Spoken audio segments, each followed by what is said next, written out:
Hola, bienvenidos una vez más a Senda Filosófica, recordándoles como siempre que pensar bien no es un lujo, es una necesidad. También los invito a suscribirse al canal, a darle like, a compartir y a comentar. Vamos a darle fuerza al proyecto para que tenga continuidad. Bien, hoy rescato la serie Filosofando, que hace bastante tiempo no desarrollaba temas en esta parte del canal. Y me corresponde hablar un poco sobre las disciplinas filosóficas. Pero para ponernos un poco en contexto, quiero hacer un muy breve repaso sobre lo que en disertaciones pasadas hablé en cuanto al sentido de la voz filosofía. No me voy a extender demasiado porque sería redundar. Simplemente recordemos, acá tengo el material de apoyo, que a pesar de que, hablando concretamente de la época antigua, en un momento determinado se decía, y pues aún hoy en día se sigue enseñando de esa manera, que básicamente la filosofía es amor a la sabiduría. Se explicaba el hecho de que se ama lo que no se tiene. Y estamos ya apoyados un poco en Platón, ¿ok? Se ama lo que no se tiene y por no tenerlo se busca. Pero, sin embargo, en relación a la filosofía concretamente, Platón también nos hacía esa magistral distinción entre la mera opinión y ese saber organizado, sistemático, esquematizado que se busca, ese saber especial adquirido después de haberlo buscado y que ya no es mera opinión. Entonces, en un momento determinado, según Platón, la filosofía deja de ser un simple amor a la sabiduría para convertirse en sabiduría en sí misma. Entonces, para Platón, el método de la filosofía era la dialéctica, esa constante derivación. De dos cosas sale una distinta, mejor que estas dos anteriores, cada una de ellas particularmente. Entonces, cuando llegamos a un conocimiento, según Platón, que resiste a las discusiones dialogadas o dialécticas, entonces tenemos el saber filosófico, la sabiduría auténtica, la episteme, como llama Platón, la ciencia.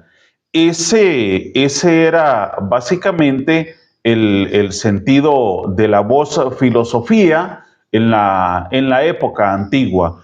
Pero también tenemos a la época de Aristóteles, donde la palabra filosofía en la historia de la cultura humana tiene un sentido de totalidad del conocimiento humano, y recordemos que este es uno de los rasgos distintivos y sigue siendo ese rasgo distintivo hoy en día. La filosofía abarcadora, totalizadora, omnipresente, no dedicada a aspectos particulares de la realidad como haría la ciencia, por ejemplo, sino una visión global, general de la filosofía, de la realidad, perdón, apoyada en la filosofía. En la época de Aristóteles, pues las partes de la filosofía eran la lógica, la filosofía y la ética. Ahora bien, yo voy a continuar por acá porque estoy simplemente haciendo un repaso extremadamente breve. Cuando nosotros pasamos a la época medieval, acá es un poco más sencillo, vamos a decirlo de esta manera, a la Edad Media y a la época moderna. En la Edad Media, toda esa visión de la filosofía de la época antigua, sobre todo Grecia y Roma, cambió. ¿Por qué? Porque ya nosotros habíamos pasado por un periodo de transición, ¿verdad? Donde tenemos ahí como una bifurcación, vamos a decirlo así, ya teníamos el cristianismo. Entonces, ¿qué pasa? Cambia por completo la visión de la filosofía y en la época medieval ya la filosofía tiene una división muy concreta entre filosofía y teología. ¿Por qué? Porque todos los conocimientos que tenemos acerca de Dios, los conocimientos nuestros acerca de Dios, cualquiera que sea su origen, se separan del resto de los conocimientos y constituyen entonces la teología. ¿Ok? Entonces, esa fue la gran división que tuvo la filosofía en la época medieval. ¿Ok? La teología son los conocimientos acerca de Dios y la filosofía los conocimientos humanos acerca de las cosas de la naturaleza. Ahora, cuando pasamos a la época moderna, ya es cuando empieza, vamos a ubicarnos un poquito en la parte del siglo XV, XVI, ya cuando hablamos de renacimiento, que también para mí es como una especie de transición entre lo medieval y lo moderno. ¿Por qué? Porque en el Renacimiento hubo un despertar demasiado interesante de todo lo que tiene que ver con la ciencia, con el arte. Entonces, ¿qué pasa? Ya no es esa división como tan general entre lo que es la filosofía y la teología, y también lo que es la filosofía en sí misma como un estudio de la naturaleza empieza a tener una ramificación impresionante, y yo diría que es cuando empiezan a surgir las especialidades. Entonces, por eso se nos dice aquí que a partir del siglo XVII el campo inmenso de la filosofía empieza a desgajarse, no solo porque se van construyendo esas ciencias con su objeto propio, sus métodos propios y progresos propios, sino también porque poco a poco los cultivadores van también especializándose. Entonces, yo no quiero extenderme demasiado en esto y simplemente decir que la filosofía para este momento se circunscribe a lo que queda después de haber quitado o sacado de su campo de dominio, de su campo de acción, todas estas ciencias, todas estas especialidades, todo este desarrollo tan impresionante que se dio en la época del Renacimiento y que derivó posteriormente en la modernidad, en la Ilustración, luego en el siglo XIX, XX, todas estas divisiones que encontramos, ¿verdad? Y ese avance tan impresionante, tanto en lo científico y aún también en lo filosófico, ¿verdad? Porque ya nos encontramos con una cantidad de nuevas ramas de la filosofía. Entonces, ya para ese momento se nos dice aquí, ¿y qué es entonces filosofía en la época moderna? Pues entonces la filosofía viene circunscribiéndose a lo que queda después de haber ido quitando todo eso, es decir, ya de lo que hice mención, las matemáticas, la física, la química, la astronomía, que se apartaron y cada una desarrolló su propio campo de especialidad. Lo que queda ya no como ciencias especializadas, eso es la filosofía. Entonces, bueno, yo quise hacer este muy breve repaso. ¿Para qué? Como para no empezar el tema así tan de improviso, como tan fuera de contexto. Entonces, ya hay un momento determinado en el que nosotros tenemos las disciplinas filosóficas que prácticamente desde ese momento hasta ahorita, salvo algunas excepciones, diría yo, en términos de la forma como se clasifican, cómo se dividen las disciplinas filosóficas, hay algunas variaciones, pero básicamente hoy en día sigue siendo lo mismo. Ok, empiezo entonces de lleno, ahora sí, con este tema de las disciplinas filosóficas, ya habiendo entendido que son el resultado de todo un proceso evolutivo desde la Grecia antigua, hablando concretamente de la filosofía occidental, hasta nuestro momento. Las ciencias particulares se van constituyendo con autonomía propia y disminuyendo la extensión designada por por la palabra filosofía, perdón. Podremos enumerar del modo siguiente las disciplinas comprendidas dentro de la palabra filosofía.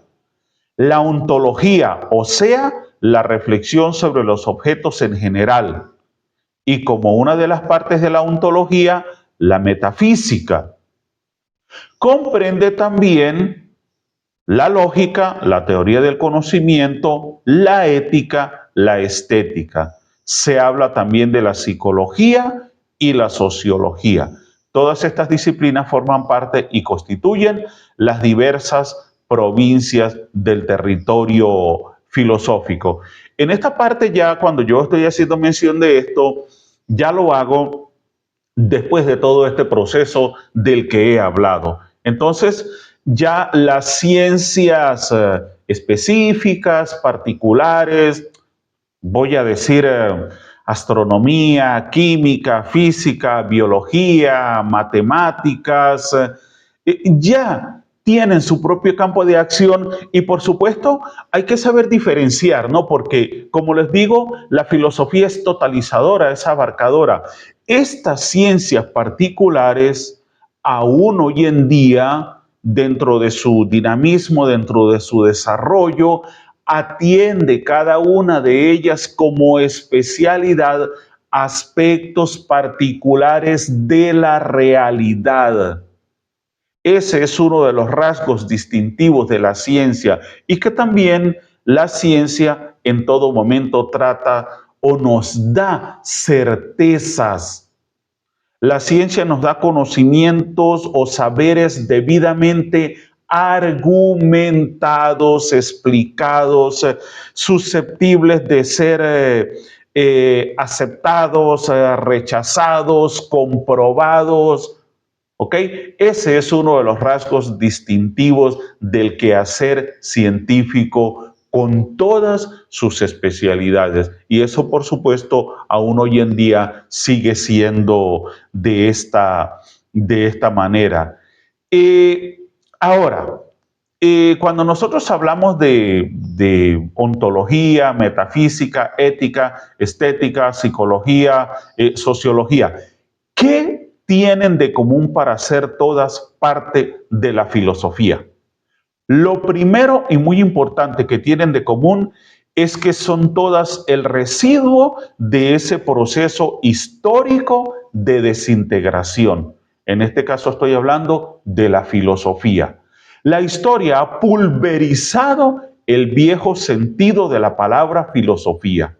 La historia ha eliminado del continente filosófico las ciencias particulares. Lo que ha quedado es la filosofía. Es ya una afinidad extraordinaria la que mantienen entre sí esas disciplinas por solo ser los residuos de ese proceso de desintegración del viejo sentido de la palabra filosofía. Acá, de alguna manera, lo que nos quiere decir don Manuel García Morente en su magistral libro Principios Elementales de Filosofía es que en un momento determinado, y como ya lo expliqué, se van generando las áreas especializadas del conocimiento que derivan en todo el espectro científico. Pero hay áreas que quedan, que no pasan a formar parte de ese desarrollo de la ciencia y son las que mencioné en un momento determinado. Y De alguna forma, pues porque no se trata de áreas que traten algo específico, algo concreto. La ética no nos habla de un aspecto particular de la realidad, ni la estética, ni la ontología, ni la metafísica. Eh, Hoy en día ni la filosofía política tampoco, dentro de una de las divisiones modernas de la filosofía. No, sino que abarcan todo, analizan la realidad cada una desde su perspectiva, pero como generalidad. Entonces, esos rasgos distintivos son los que hacen que, siendo comunes, mantengan a estas áreas dentro de esa caracterización como parte de la filosofía. Ahora, ¿por qué han quedado dentro de la filosofía estas disciplinas? Acá don Manuel García Morente lo explica de una manera muy genial, porque él dice, en vez de preguntarnos por qué están la lógica y la teoría del conocimiento y la metafísica en la filosofía, vamos a preguntarnos por qué se han marchado las matemáticas, la física, la química y las demás.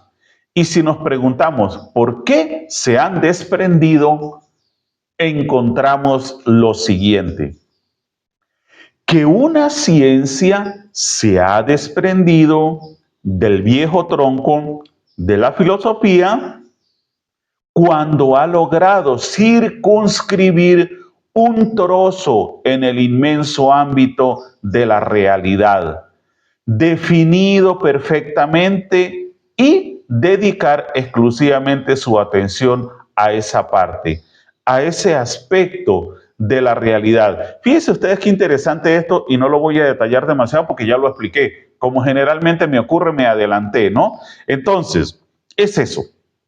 Ya recordemos, por ejemplo, un poquito que me parece como muy pertinente.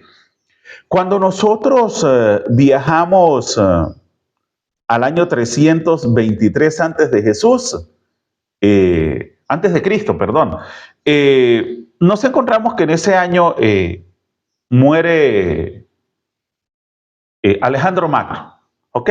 Y por supuesto esto genera un cambio impresionante, ¿por qué? Porque todo un reino sostenido, orientado por un hombre, se desmembra, se divide en partes. Y recordemos también que en el imperio de Alejandro no había una, sino varias Alejandrías, es decir, varias ciudades dedicadas a Alejandro con su nombre. La Alejandría de Egipto fue muy particular porque Ptolomeo, el general de Alejandro, fue el que quedó a cargo de ella y allá hubo un desarrollo científico muy interesante. Entonces, fíjense ustedes que en el año 323, cerrando la época clásica de la filosofía, cuando ya veníamos a la parte helenística, demasiado interesante, ¿verdad? Ya había un desarrollo científico y ya de alguna forma se estaba dando esa bifurcación, por más que la filosofía había empezado siendo cosmología, filosofía natural, luego se centró en el hombre, posteriormente entró en la parte ética, en la parte moral, en la parte política, ¿ok? Y sobre todo que en la época del helenismo iba a tener con el estoicismo y otras corrientes esa connotación moral tan impresionante, pero ya había un desarrollo científico y cuando ya teníamos matemáticos, astrónomos, médicos, biólogos, aun cuando no se mencionaran de esa forma para el momento. A esto es a lo que se refiere lo que nos decía don Manuel García Morente anteriormente.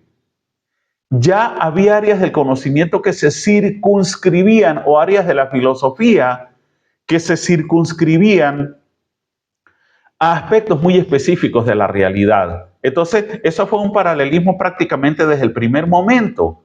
Entonces, si nosotros nos pusiéramos a analizar hoy en día, nos encontraríamos con que el espectro científico tiene una división tan amplia y tan colmada de especialidades que Si lo colocamos al lado de la filosofía, el desarrollo científico ha sido agigantado. Y la filosofía se nos ha quedado en áreas muy específicas y esa división no ha cambiado mucho prácticamente desde la antigüedad. Entonces, en este sentido particularmente, ¿cuáles son las actuales disciplinas filosóficas?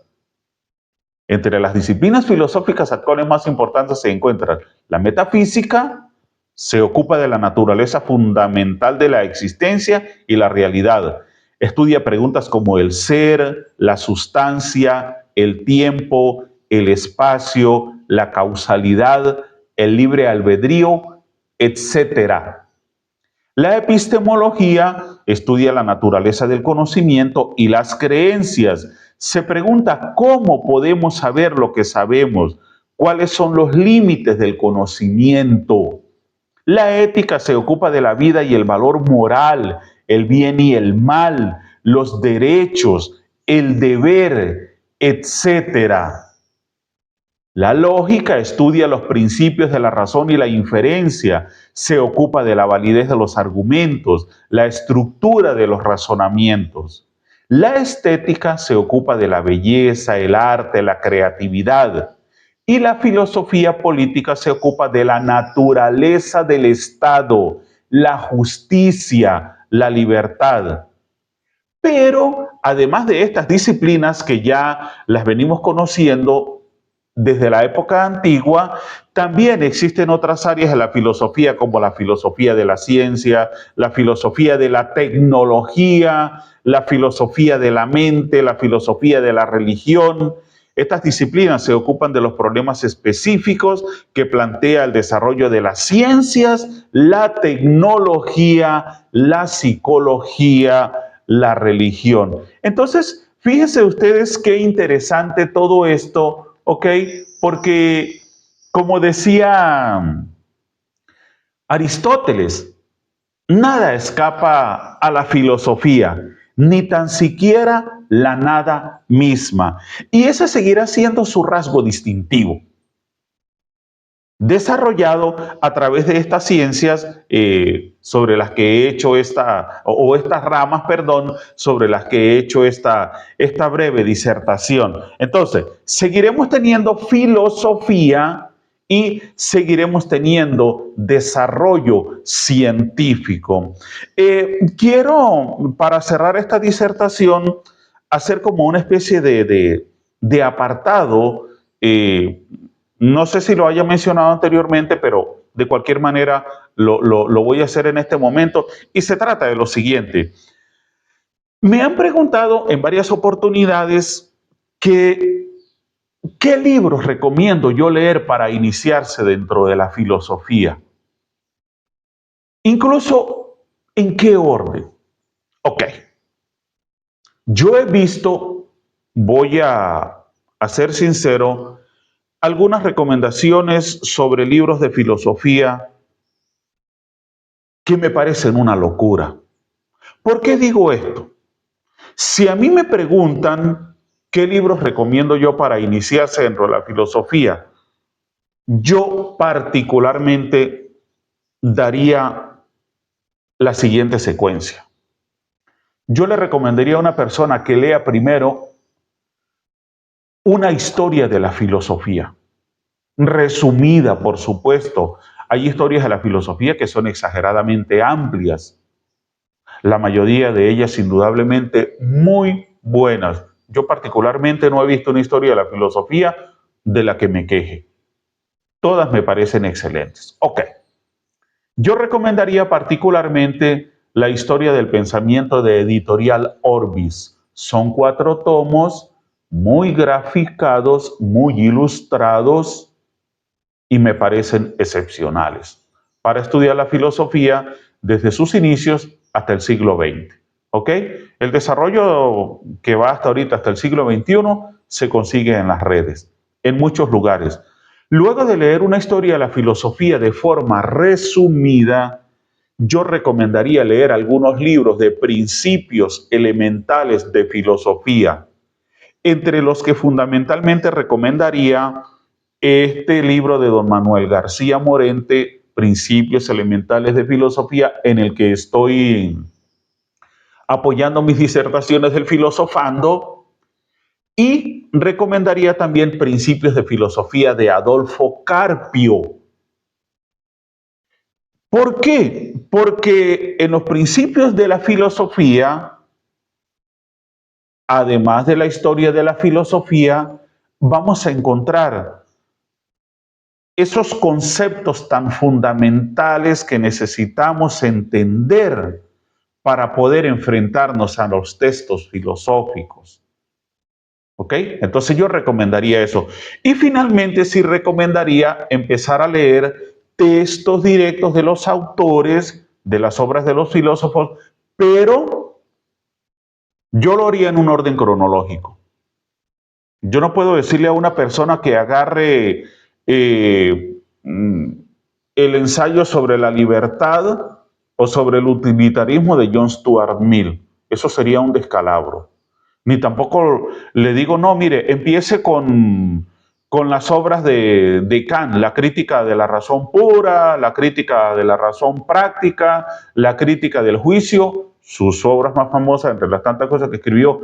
No. ¿Por qué? Porque la filosofía ha sido una dialéctica permanente. Y si arrancamos concretamente en el caso de la filosofía occidental, desde Tales de Mileto, todo lo que se ha escrito desde Tales hasta ahorita, en mayor o menor medida, tiene un rasgo o un tinte de su forma de pensamiento, de la misma forma que de Heráclito, de Parménides, de Anaxímenes, Anaximandro, Sócrates, Platón, Aristóteles, y de ahí nos podríamos venir mencionando. Y cada nueva generación de filósofos, cada nueva época de la filosofía, indefectiblemente tiene la incidencia de la época anterior, de los filósofos anteriores. Entonces, por eso es muy importante empezar a llevar un orden cronológico, en la lectura de los textos. Me he tomado el atrevimiento de hacer esta recomendación porque me lo han preguntado ya varias personas. Entonces aprovecho en este filosofando, donde las disertaciones están apoyadas en Principios Elementales de Filosofía, Manuel García Morente, para darles esta orientación, mi orientación particular. Otra persona, por supuesto, dirá otra cosa. Muy bien, los invito a seguir en sintonía con Senda Filosófica, a suscribirse al canal, a darle like, a compartir, a comentar. Así que vamos a continuar desarrollando este interesante trabajo formativo, pedagógico. Y, como les digo siempre, chao, chao.